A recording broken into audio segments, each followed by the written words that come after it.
Hi everyone, welcome back to my channel, and if you're visiting me here for the first time, my name is Melissa Reed and I am a mixed media artist from southwestern Pennsylvania. So today's piece is going to look a little bit different than the last several that we've done, although I am still starting with a 6" by 12" cradled board that I have gessoed. I then laid down a coat of titanium white paint just to put a little more coverage on there and also to get the board damp so that the golden fluid acrylics that I am now using would interact in a way that I was looking for. So I'm using some Titan Buff there that I laid down on top of the wet titanium white, and I'm spraying it with a water bottle just to get some movement and some interesting drips there, as you can see. So I wasn't exactly sure the color palette that I wanted to use for this, but I knew that I wanted to use lighter colors, and you'll see why in a little while here when I show you what I'm going to do with the top treatment of the board. So here I am just adding a little more of the golden fluid acrylic titanium buff while I'm trying to decide which other colors to use, and then I finally landed on Artist's Loft Pale Pink.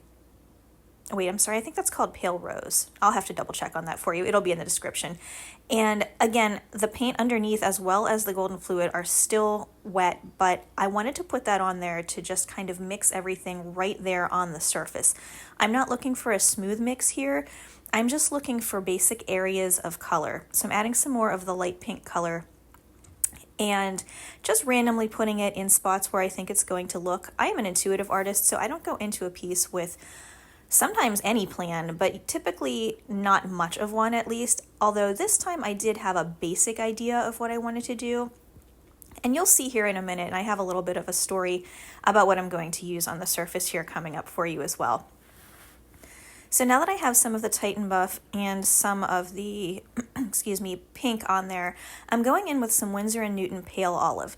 So as you can see here, I'm looking for very light tones. I'm looking for kind of pastels, soft muted colors, because the background is not going to be the star of the show on this one, and I want it to be pretty subdued and to really just be a background and not draw any attention away from the surface treatment. So I'm going in still with the spray bottle and just creating more drips and more blending right there on the surface. Again, I'm not looking for a super blended surface. I'm just looking for some areas of that pastel color.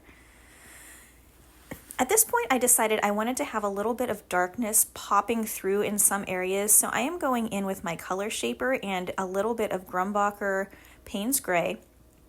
I like this color because while it does impart some darkness, it's not quite as opaque and solid as just using a Mars Black or a Carbon Black.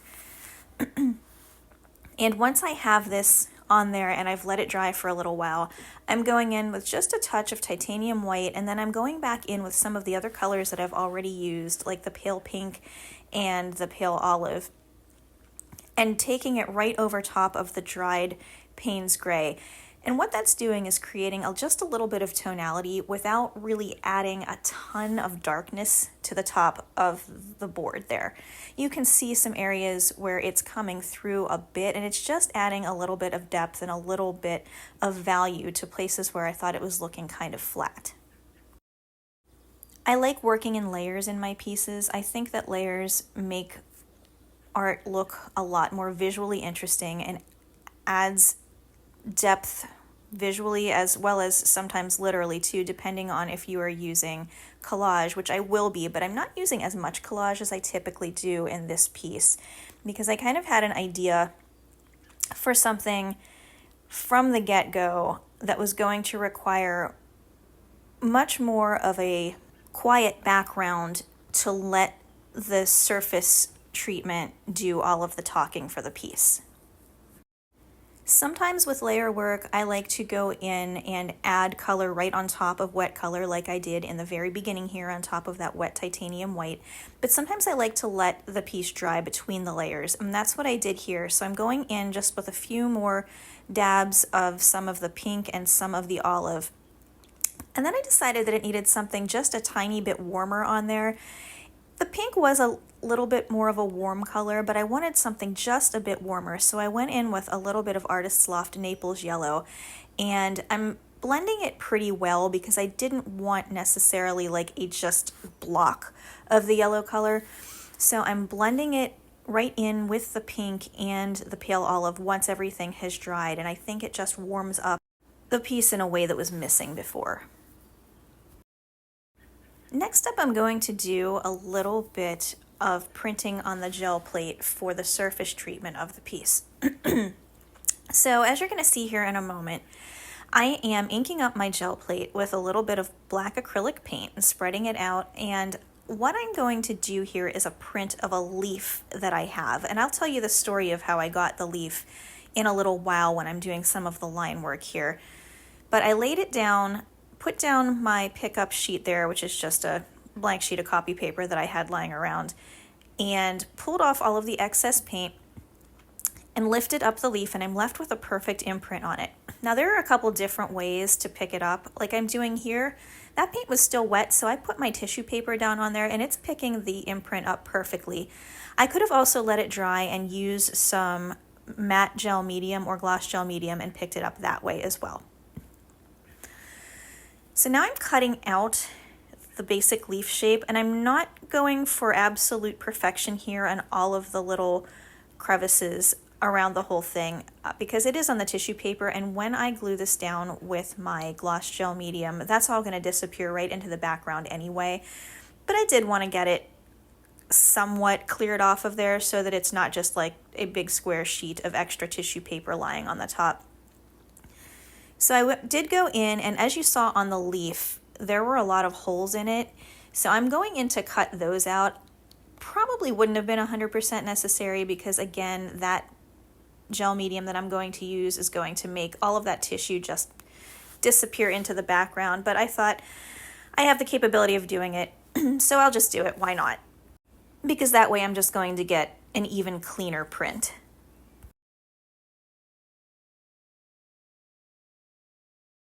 Now that I'm finishing up with getting that cut out, I'm preparing to go ahead and get that adhered to the top of my board. So I'm just going to get these little pieces cleaned up here to avoid much of a mess. And I'm working on placement. I never like anything to really be dead center. That's not super pleasing to the eye. In most cases, I won't say always, but in this case, I did want it to be up just a little bit higher so I could have more of my end design on the bottom for balance. And I chose to use the gloss gel medium for this because one of you recommended that over the matte gel because it does tend to recede that tissue paper into the background a bit better, and I'm finding that that is true. I used to use the matte gel for everything because I didn't necessarily want a gloss finish unless I chose to at the end, but honestly, the gloss is really good for diminishing the look of the tissue paper. So while that was drying, I also went ahead and edged the outer sides with my large jug of black paint there, which I will have in the description. I always use this for the edges because it's a nice, solid, opaque color, and it gives really great coverage.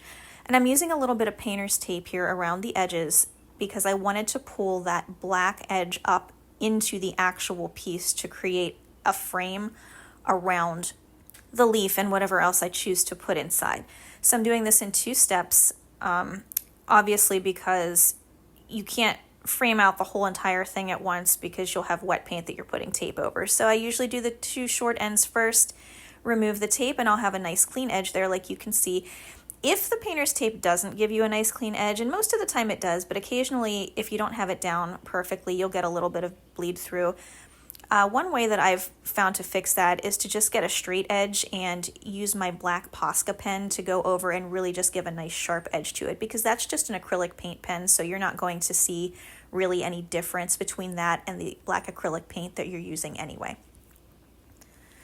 So I'm just finishing up edging here, and then I'm going to pull up the paint and you'll see the nice crisp clean frame that this creates. This was actually the first time that I used the painter's tape on top of collage, and while I was pretty sure it was going to stay stuck down to the surface, I wasn't 100% sure, and actually right here it did lift a tiny little bit. You'll see me touching it there, but I just took a little bit more of the gloss medium and went back over it again and let it dry, and it took care of the whole problem. So once I let all of the paint that's down there now finished drying, I'm going in with my Micron pen and doing a lot of line work, because that was my vision from the beginning here, was to see the leaf pattern with a bunch of very fine line work radiating out from it. So the leaf is right there in the center. And my past work, I used line work so much. I mean, almost exclusively in every piece. It was kind of my signature style that I always went to, and you'll still see it pop up from time to time. There's just something about the fine lines. I don't really know what it is, but it draws me to it in a way that in a lot of my pieces you'll see circles, because I really like that. There's just something visceral about it that speaks to me, and I love the way that it looks. And what I had in mind for this piece was using the leaf to be the main focus. I wanted very muted colors because I wanted that to be very prominent on the top of the board, but I needed something to go along with it, so the black fine lines went with the black paint on the leaf perfectly. So the story of the leaf. We went hiking last weekend, and we were in an area that was so unbelievably overrun with tent worms, or bagworms, however you call them. I grew up calling them tent worms. We couldn't walk 5 feet without picking like 10 of them off of our clothing. It was insane. I've never seen anything like it. But they were eating these leaves, and you could actually hear the chewing. It was crazy. It was kind of cool in a way, but you know, if you're not into insects at all, it probably would have driven you crazy. But I'm not exactly sure what these leaves are, what kind of tree they come from, but they were everywhere, and that's what these little guys were eating. So I thought it was really interesting the way they had all of the holes in them from the worms. So I picked a couple of them and did some prints of them. And I did actually several prints because I might use this again in a future piece, or I'm not exactly sure, but it just created such an interesting print that I wanted to have several of them on hand while I had the leaves on hand to print them. But anyway, that's my story about the leaves. That's why there are holes in them. And I just really liked the way that they looked. And I think it created a really cool, visually interesting print.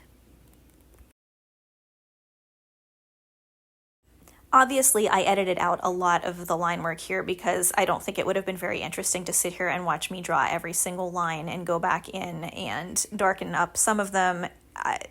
So I basically just gave you the gist of what I was doing here. I think you can fill in the rest there. But overall, I think this worked out really well. I'm going in here and just reinforcing the holes in the leaves there. I'm just outlining them just a tiny little bit there to give them a little more visual weight so that you can really see them. But that's the piece, and I am super happy with the way that it turned out. Let me know what you guys think in the comments, and I'm going to show you the finished piece here in just a moment.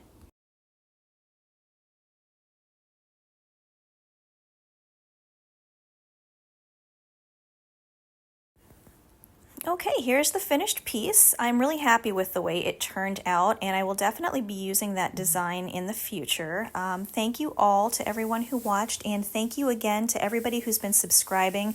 There's been a lot of you, and I really appreciate it, but if you hadn't had a chance to subscribe yet, go ahead and do that now. And you might want to click the bell notification. That way you will be notified every time I put out a video, which is every Friday morning Eastern time at 10 a.m. and a short form every Tuesday morning at 9 a.m. Eastern. Give me a thumbs up if you liked what you saw, and thanks again, everyone. Have a great day.